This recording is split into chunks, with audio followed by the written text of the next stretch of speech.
आमर गत 15 तारिख दिन गोटे क्राइम होता डकैती रिपोर्ट होता रायगढ़ पुलिस स्टेशन एरिया रे से दिन जड़े बिजनेसमैन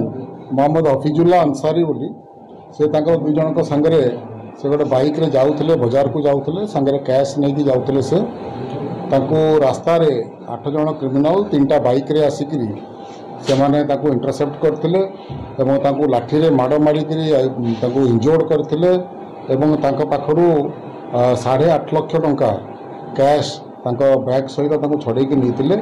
48 घंटा भितर केसटा को क्रैक करने को सफल होते पछरे थिबा जो कन्स्पिरेसीटा को भी क्रैक करते से वर्तमान 8 जन अभियुक्त जो 4 जन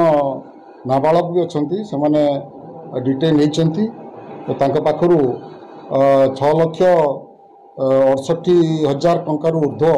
आम कैश ऑलरेडी रिकवर करूँ मोबाइल फोन्स रिकवर होती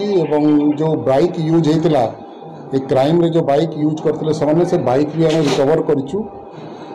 एक तदंत आहरी आग को जीव एवं ए पछरे जो कन्स्पिरेसी अच्छी से कन्स्पिरेसीटा को भी आम अनार्थ करूँ अन्य अरेस्ट भी आहरी हेबे आहरी अन्य एक्यूट अच्छा जो मैंने यही जो 8 जन थे एमाने क्राइम रे इन्वॉल्व थे 8 जन जो इंटरसेप्ट करके बाड़े पैसा नहीं पछरे कन्स्पिरेसी भी अच्छी घरे काम करुवा लोक ए इन्वॉल्व अच्छा आम इन्वेस्टिगेशन जाना पाइचु एवं फर्दर भी इन्वेस्टिगेशन कंटिन्यू कर आफ्टर इन्वेस्टिगेशन ए आहरी भी अरेस्ट हेबे एवं आम आशा करुचु जे बहुत जल्दी बाकी 2 जन को भी आम आउ 2 जन वांटेड तो अच्छा एवं अन्य जदि कहीं भी इन्वॉल्व थे बोली फर्दर इन्वेस्टिगेशन आसो ताहले भी आम अरेस्ट करूँ।